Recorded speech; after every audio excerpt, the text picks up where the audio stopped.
Bom, devido às características do Lisp, existe uma certa confusão entre dados e funções. Sintaticamente, eles são a mesma coisa, ou seja, parece muito. Quando você chama uma função, você abre parênteses, passa o nome da função, depois os argumentos. Quando você tem uma lista, também é a mesma coisa, abre parênteses, os elementos da lista e fecha parênteses. Para que você consiga ensinar ou dizer para o Lisp, para o interpretador, que você quer passar dados e não uma chamada de função, você tem que dizer para o interpretador Lisp para que ele não avalie aquela lista. Lembrando que, por padrão, toda vez que você passa uma lista para o interpretador, ele vai tentar avaliar aquela lista através do seu símbolo, né, que é o primeiro elemento, que é o símbolo da função, e vai avaliar todos os argumentos um por um. Se for um número, vai retornar o valor, se for uma variável, vai tentar encontrar o valor associado com essa variável.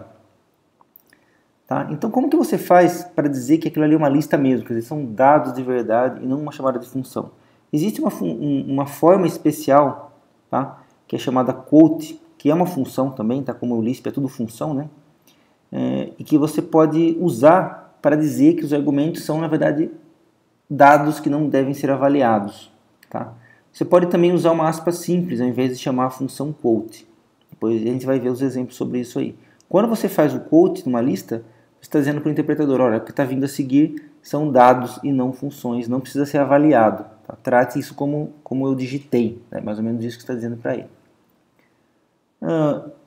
Existem também algumas funções pré-definidas que permitem que você manipule listas. Né? Então o list, ele constrói uma lista a partir dos elementos, e nesse sentido ele é parecido com o quote, porque ele é uma função que cria listas.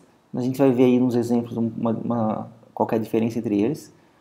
O nth, que é o enésimo elemento da lista, começando a partir do 0. Então 0 é o primeiro elemento, 1 é o segundo elemento.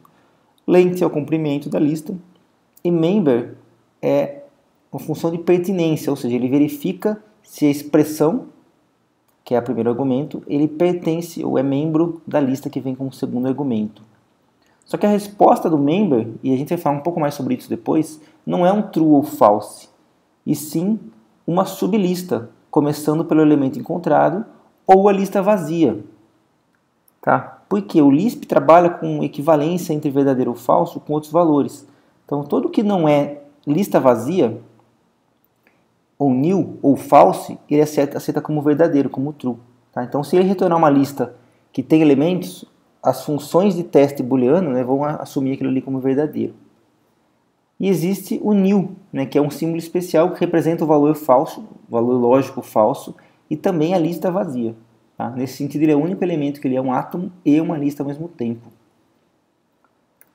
A gente também tem que trabalhar com listas de forma recursiva, assim como no Prolog, porque as listas no Lisp são elementos que devem ser tratados como sendo conjunto de símbolos, uma sequência de símbolos, e a gente não sabe o tamanho daquela sequência de símbolos. Tá? Do ponto de vista matemático, a gente vai percorrer essa lista de uma maneira recursiva.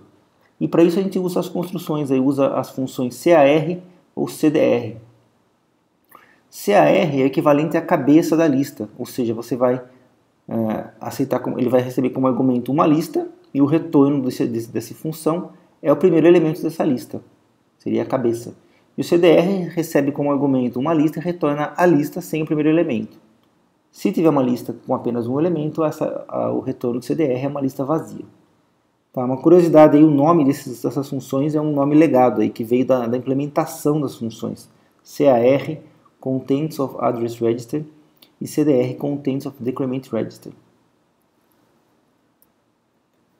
Bom, o CAR e o CDR, eles podem ser usados de forma composta. Ao invés de você falar, por exemplo, a cabeça da cauda da lista, você diz CADR. Tá? Então você combina as duas funções em uma única chamada. Tá? Então você pode combinar eles aí na forma C, X, X, X, X, R, onde o X vai ser o A ou o D. Bom, existe uma função aí também que é o cons, que é o contrário do CAR e CDR. Você vai passar para o cons duas S expressões, ou seja, duas listas, né, para o Lisp, onde a primeira vai ser a cabeça, ou o primeiro elemento da lista, e o segundo vai ser a cauda, ou seja, o restante da lista. É o contrário do CAR e CDR. E existe o append, que é um construtor de lista com base em outras listas. Tá? Então ele vai juntar duas listas, vai pegar uma lista e vai juntar com outra e vai retornar uma terceira lista. Existem também outras funções aí auxiliares, no butlast, que retorna uma cópia dos elementos da lista, removendo os n elementos finais. Tá? Você vai passar aí butlast, uma lista. Veja que aí está com o quote, né? Depois a gente vai ver o exemplo do quote aí. Mas ele está dizendo que vai pegar aquela lista e vai remover os dois últimos elementos. Então ele vai pegar a B, C, D, E e vai remover o D e o E. No segundo exemplo ele vai remover só o último, porque foi suprimido, né, o argumento N. Veja que o argumento N aqui ele é opcional. Quando ele não é especificado, ele assume o valor de 1. O length retorna o tamanho de uma lista. Tá? E esse tamanho não entra em sublistas aninhadas se necessário. Tá? Então no primeiro exemplo aí ele tem 5 elementos, no segundo ele tem apenas 2. Bom, primeiro vamos ver um exemplo aí de como a gente consegue criar uma lista através da função list. Então você vai passar aqui a chamada para o list e uma série de elementos aqui. O resultado é uma lista criada. Tá? Veja que é diferente de você fazer diretamente a chamada com 1, 2, 3, 4, 5. Isso aqui ele não vai aceitar, porque ele vai, como eu já expliquei, procurar uma função aí na posição 1, que não existe, né? Eu também posso fazer assim, ó. Vou chamar uma lista, vou criar uma lista, onde o primeiro elemento é a soma entre 1 e 2, e o segundo elemento é a soma entre 3 e 4. Veja que o resultado é uma lista com 2 elementos, o 3 e o 7. Tá? O que está acontecendo aqui? Está sendo feita uma chamada para uma função.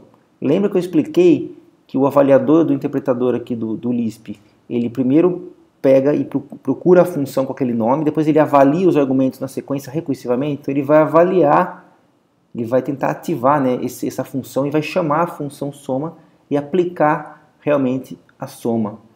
E depois ele vai fazer essa avaliação e vai fazer também a soma. Por isso que ele cria uma lista com 2 elementos, o 3 e o 7, quer dizer, o resultado da avaliação. Isso acontece com qualquer função. Tá? Você consegue aplicar a função recursivamente desde que você chame uma função. E aí está a principal diferença do list para o quote. Se eu fizer o quote, né, 1, 2, 3, 4, 5, desculpa, o quote você tem que passar a lista. Ele vai criar uma lista como resultado, 1, 2, 3, 4, 5. Se eu fizer uma lista mais 1, 2, mais 3, 4, ele criou uma lista com 2 elementos, mas ele não avaliou o primeiro elemento e nem avaliou o segundo elemento. Então ele está aceitando literalmente o que foi digitado. Tá? Então o quote é como se fosse um literal. Tá? Ele não avalia os elementos que estão ali. Tá? E você tem que passar realmente a lista toda ali. O jeito curto de usar o quote é com aspas simples. Então você coloca aspas simples, ó.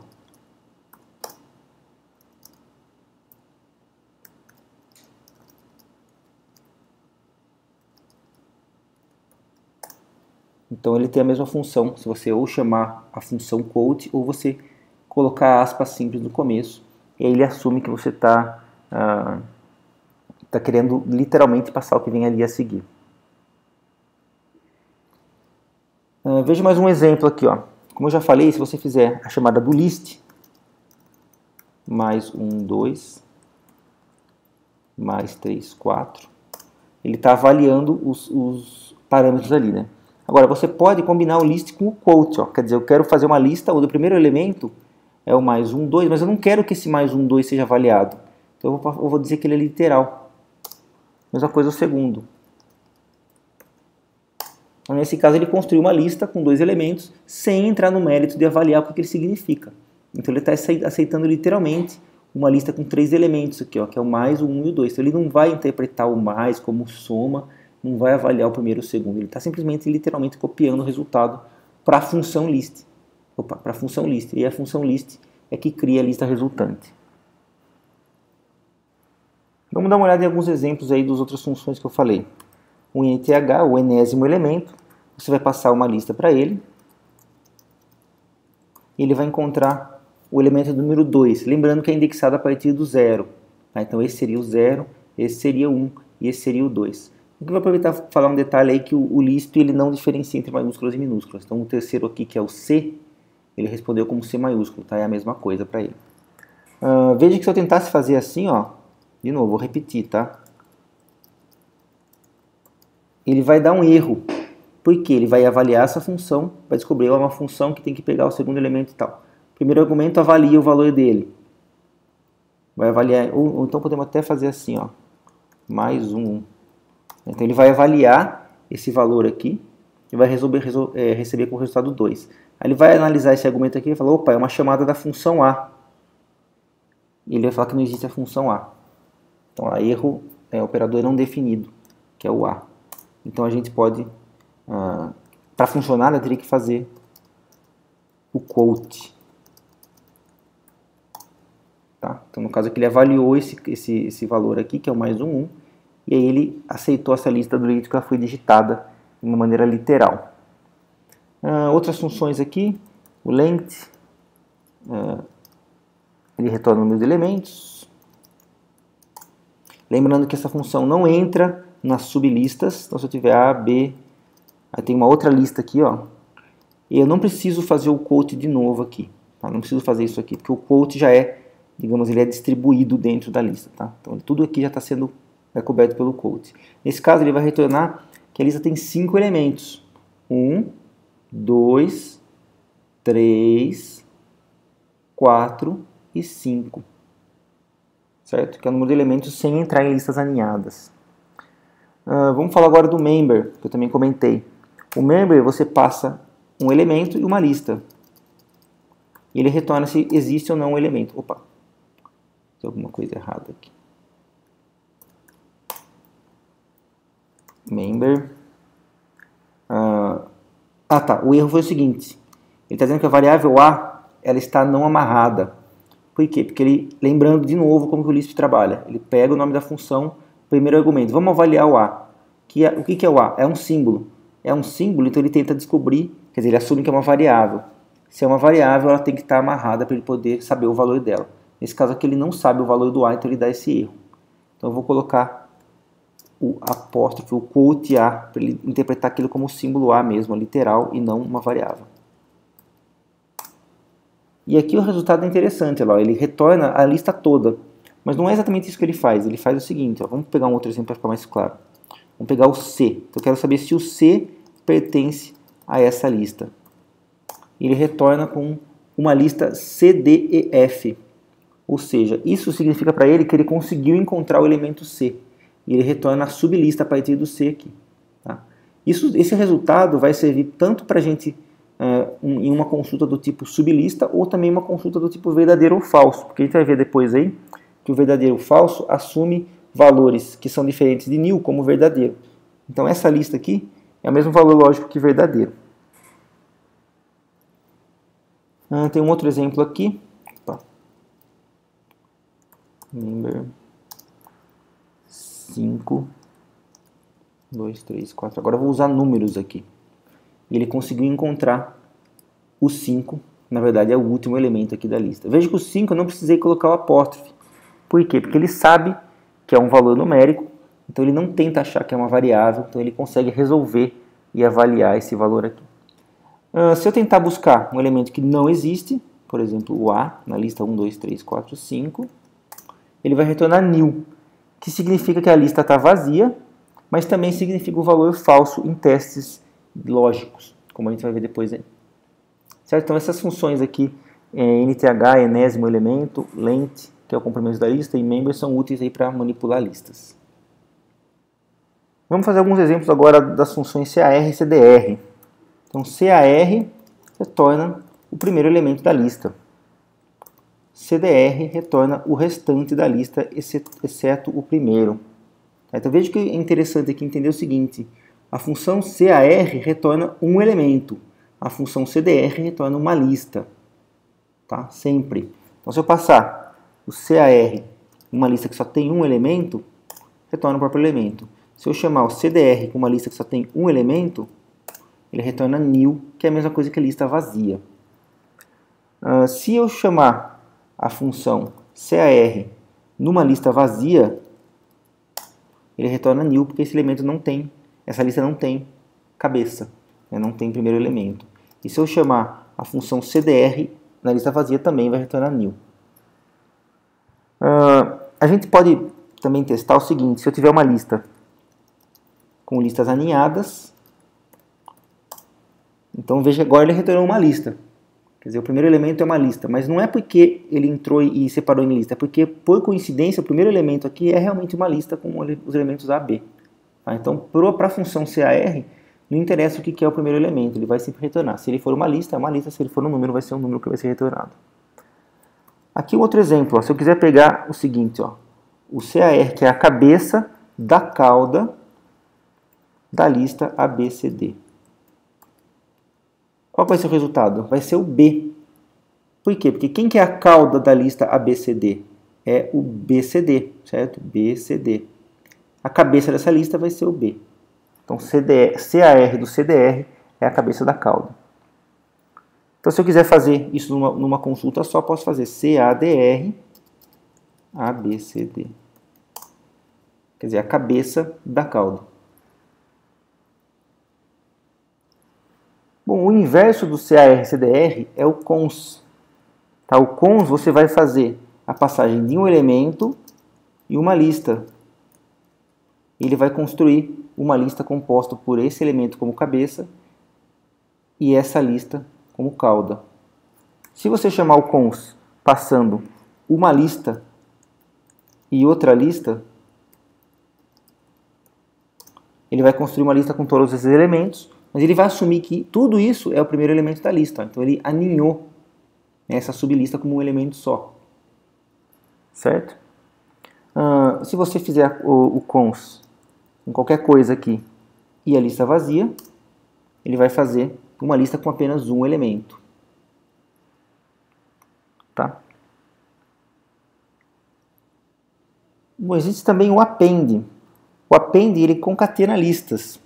Então, vou pegar esse segundo exemplo aqui, ó, que ele está construindo uma lista, a construção, né, o cons aceita um elemento e uma lista. O append são duas listas, então A, B, C, D, E, F. Agora sim ele criou uma lista só com 6 elementos, quer dizer, ele concatenou os elementos da lista 1 com os elementos da lista 2, formando uma terceira lista que tem todos os elementos da lista 1 e da lista 2 juntos. Tá?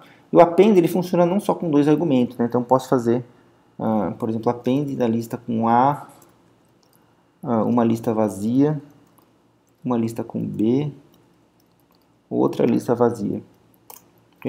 As listas vazias vão ser ignoradas, né? Então ele vai fazer um conjunto de listas aqui. Nesse sentido, se a gente fizer a chamada do list, olha a diferença.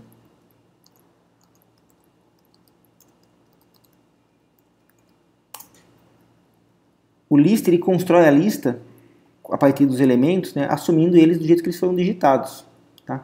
Então o primeiro elemento ele colocou aqui, o segundo elemento ele colocou aqui, o terceiro elemento colocou aqui e o quarto elemento colocou aqui. Já o append não, como ele trabalha com listas mesmo, ele vai pegar os elementos da primeira lista e vai tirar eles dessa lista. Vai pegar os elementos da segunda lista e tirar eles dessa lista. E assim por diante, vai montar uma nova lista contendo só os elementos tirados das listas que foram passadas por argumento. O list não, você passa direto os argumentos que você quer juntar numa lista. Por isso que ele fica com esse resultado aqui, que é a combinação aí dos elementos, inclusive das listas vazias ou das sublistas, como eu passei aqui.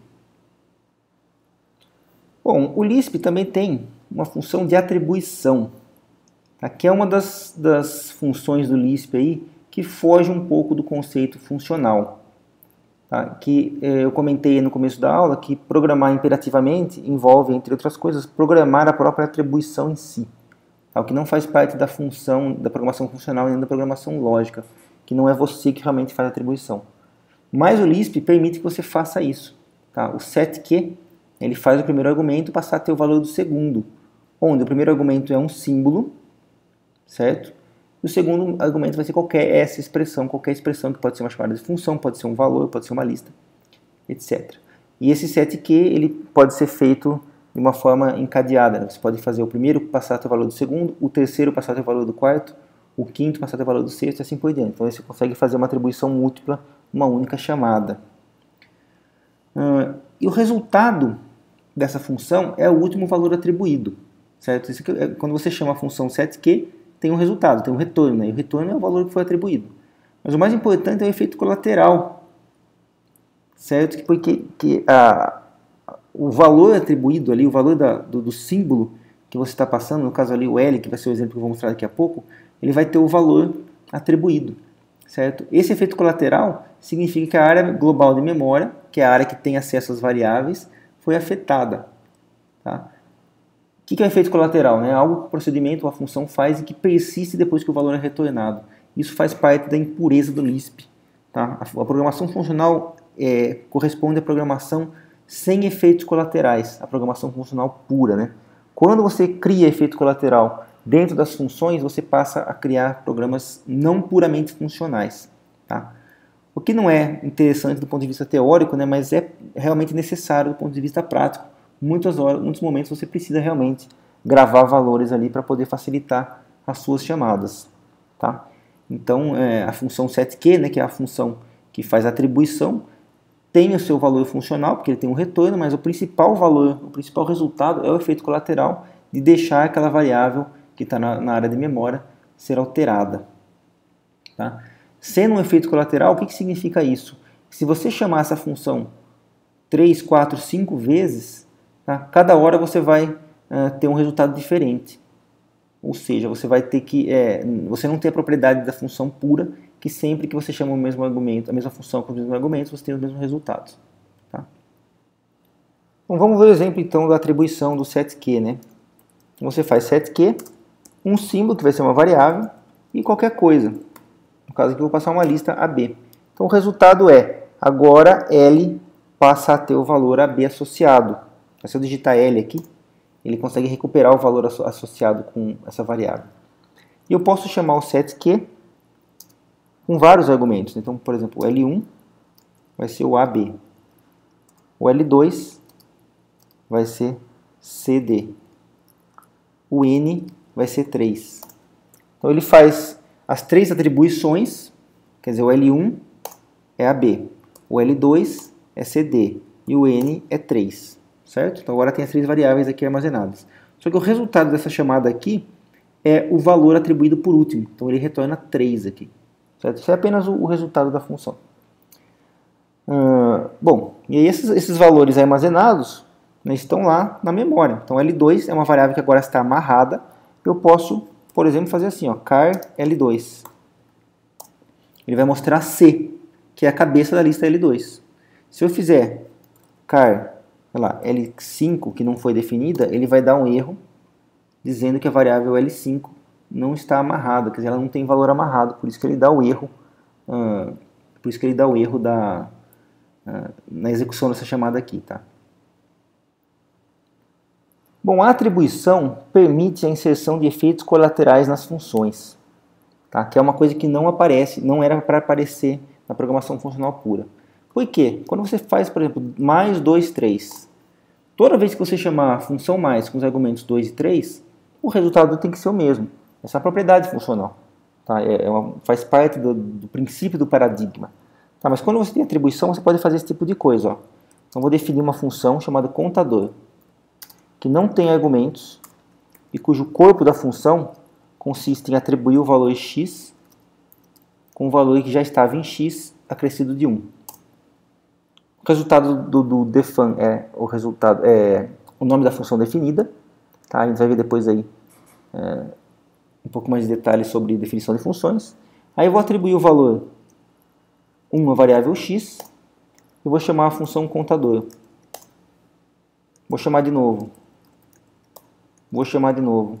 Veja que essas 3 chamadas são as mesmas em termos de argumentos, mas o resultado é diferente. Isso é efeito colateral. Quer dizer que a minha função está indo além do seu escopo funcional, ela está indo para fora, está acessando a memória, está deixando um rastro da sua execução fora dela mesma. Tá? O que não tem nenhum problema, não é que isso é um problema, você não pode fazer isso, mas isso está indo contra, isso não é a base da teoria do paradigma funcional. Tá? E a atribuição, né, é uma das formas que você consegue fazer esse tipo de coisa. Bom, eu já mostrei aí alguns exemplos anteriormente de como que você define uma nova função, tá? Através do define. E é isso que eu vou explicar agora nesse slide. A programação em Lisp basicamente consiste em você definir novas funções a partir de funções que já existem. E uma vez que elas foram definidas, você pode chamar da mesma forma que as funções que já existem embutidas na linguagem. Para isso a gente usa uma função chamada defun, que é uma função que define outras funções. Tá? Nesse sentido, defun também é uma função com efeitos colaterais, certo? Porque depois da chamada de defun, você tem um efeito colateral, que é aquela função passa a existir no programa, passa a existir no ambiente. Tá? Mas ela é essencial, veja que você tem que ter isso, senão você não consegue programar. A forma geral é assim, ó, defun, primeiro argumento, né, o nome dessa função. Aí vem o nome da função que você quer definir. Aí você tem uma lista de parâmetros formais, certo? Depois vem o corpo da função, que é um conjunto de 0 ou mais expressões S que definem o que aquela função vai fazer. Certo? Então essa é a ideia, é assim que você faz a criação de novas funções. Bom, uma vez que ela está definida, você pode chamar a função passando os argumentos, também chamados de parâmetros reais, né, que foram especificados na definição. Nesse momento, os parâmetros reais são ligados aos parâmetros formais e o corpo vai ser avaliado a partir dessas ligações que são feitas. Então, exemplo, né? Então, se eu quiser definir uma função chamada hipotenusa, que tem 2 argumentos, aqui são chamados de parâmetros formais, e o corpo é a raiz quadrada da soma dos quadrados de x e de y. Certo? Então, essa aí é a forma, né, de criar uma nova função. Ali embaixo tem outra função, a F2C, Fahrenheit para Celsius. Aceita um argumento, que é um temp, que é a temperatura, e o resultado é uma divisão de uma subtração, usando o argumento temp por 32, depois divide por 1.8. Ali embaixo tem uma função chamada troca, onde eu vou ter como parâmetro, né, uma lista. Ele vai fazer o seguinte, ele vai criar como resultado uma outra lista, onde o primeiro elemento vai ser a cabeça da cauda e o segundo elemento vai ser a cabeça daquela lista passada pelo parâmetro. Ele vai trocar o primeiro e o segundo elementos ali na hora de criar o resultado da função. Bom, no começo dessa aula eu falei que o Lisp, apesar de ser uma linguagem de programação funcional, pode ser usado para programação lógica. Isso é feito basicamente através de predicados. O que é um predicado? É uma função que retorna verdadeiro ou falso. Simplesmente isso. Usando essa definição de predicado, você consegue fazer relações lógicas, aí, consegue fazer inferência, algumas coisas como dá para fazer no Prolog. A diferença é que as consultas vão ficar limitadas a um certo tipo de consulta, com os valores sempre instanciados para poder ser avaliados. Então, alguns exemplos de predicados. Atom, verifica se um argumento é um átomo ou não. List_p, se o argumento é uma lista ou não. Equal, recebe 2 argumentos e retorna t se eles são iguais e nil se não são, quer dizer, falso se não são. O null verifica se o elemento é uma lista vazia. Number p se é um número, 0p se é número e se é zero. E -p verifica se é um número negativo. São alguns exemplos de alguns predicados que existem no Lisp. Tá? Tem uma série de outros aí que você pode consultar a documentação para aprender. Bom, o Lisp tem uma função, na verdade algumas funções aí que permitem você fazer testes e condicionais, tá? Com auxílio de predicados, ou seja, funções que retornam verdadeiro ou falso. A principal função aí é a função cond, tá? Que é a condicional múltipla aí, né? Então você vai ter, o nome dela é cond e os argumentos são pares, do tipo condição ação, tá? Em qualquer número. A condição 1, se ela for verdadeira, a ação 1 vai ser executada. Condição 2, se ela for verdadeira, a ação 2 vai ser executada, assim por diante até a ação n. Bom, as condições e ações, elas podem ser expressões com cada par entre parênteses. Tá? O cond não vai avaliar todos os argumentos, só vai avaliar as condições até que uma delas retorne um valor diferente de nil. Então ele vai da primeira para a segunda para a terceira, e assim que ele encontrou uma que não seja nil, ele executa a ação, como avaliando aquela expressão associada, e retornando o resultado como o valor da própria expressão cond. E ele ele não avalia nenhuma outra condição ou ação. E se todas as condições são avaliadas como nil, o cond em si retorna nil, quer dizer, o próprio chamado da função retorna nil. Tem também o if, tá? Que é um teste simples com else opcional. Então é um caso mais simples do cond, né? Que você vai ter apenas uma única condição com o then associado e o else pode não ter, ele é opcional. Aqui vale a pena então falar sobre o que significa verdadeiro ou falso dentro das funções condicionais. Os predicados em Lisp, eu já falei isso antes, todos eles são definidos de forma que qualquer coisa diferente de nil ou lista vazia, é a mesma coisa, é considerado verdadeiro. O resto é falso. Tá? Quer dizer, o nil é falso. Como exemplo aí o member. Né? O member, lembra que ele recebe 2 argumentos e o segundo é uma lista? Então, se ele retornar, se ele encontrar o elemento naquela lista, o resultado vai ser uma sublista. Se você colocar isso dentro de um teste, esse resultado vai ser assumido como verdadeiro. Tá? Então, se não existe, o resultado vai ser assumido como falso. Então, você vai colocar num teste lá, ele vai retornar como falso, não vai executar a ação associada. Vamos ver alguns exemplos do conde e do if. Vou fazer uma função aqui chamada valor absoluto. Então, vou definir uma função, o argumento vai ser um só, que é o x. O corpo da função vai ser uma condição, onde a primeira condição, olha, vai acompanhando os parênteses aí, tá? Agora eu vou fazer uma lista de condições e ações aqui. A primeira condição vai ser menor x0. Quer dizer, se x for menor que 0, o resultado vai ser o x negativado, né? Vai ser invertido aqui o valor dele. A segunda condição é maior ou igual x0. Aí o resultado vai ser o próprio x. Certo? Então veja como que ficou o conde aqui, ó. Eu tenho o primeiro conjunto de condição e ação, e aqui eu tenho o segundo conjunto condição e ação. Certo? Aí eu vou fechar aqui a função toda define, que define o valor absoluto. E a gente pode fazer o teste, ó. Valor absoluto 5. Ele vai retornar 5. Valor absoluto menos 10. Retorna 10. Então ele está executando ali a minha função condicional de acordo com o valor do x. Daria para a gente fazer o seguinte também, ó. Valor absoluto x conde, quer dizer, quando o x é negativo, o resultado é menos x. E ao invés de fazer assim, ó, quer dizer, testar explicitamente se o x é maior que 0, eu não preciso, né? Porque se ele não é menor que 0, ele é maior que 0. Então eu posso colocar simplesmente um valor t, que sempre avalia como verdadeiro. Tá? Então ele vai, como que o conde funciona? Ele testa o primeiro, se deu certo, executa. Se não der, ele vai para o próximo. Testa, se deu certo, executa. O teste do t aqui sempre vai ser verdadeiro. Tá? Então você pode usar essa construção com o t no final como sendo um valor default, como sendo um else para todas as outras condições ali. Quer dizer, ele sempre vai cair no último, vai testar e sempre vai ser verdadeiro.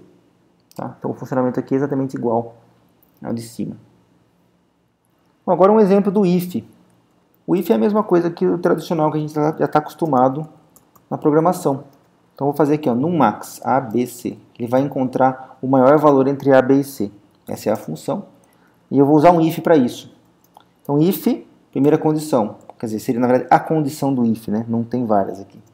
O A é maior do que o B? Se for verdadeiro, o resultado vai ser um outro if. O A é maior do que o C?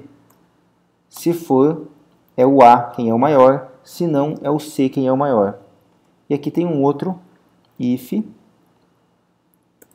Quer dizer que o A é menor do que o B, então vamos testar. Maior que B, C, B, se não C. Certo? Com isso eu consigo encontrar aqui o máximo 10, 15, 12. O maior é o 15 aqui. E aí tanto faz a ordem, né? 15, 10, 12, 10, 12, 15. Qualquer lugar que aparecer aqui ele vai encontrar sempre o 15 como máximo. Então aqui eu estou combinando, né, os ifs com os elses para determinar o maior número aqui. O cuidado aqui, né, é que você tem que sempre perceber onde é que estão os seus parênteses. Tá? Então aqui está o parênteses do if. O primeiro argumento do if é a condição, o segundo é o then e o terceiro é o else. Enxergou isso? Aí você vai para dentro desse cara aqui. Quem é o primeiro argumento desse if? É a condição, o then e o else. Aqui é a condição, o then e o else. Mas todo esse if aqui, ó, ele é o else desse primeiro if aqui. Então, se você conseguir enxergar isso, né, tomar cuidado aí e prestar atenção nos parênteses, o uso do if é bem similar à programação tradicional, não tem muito segredo.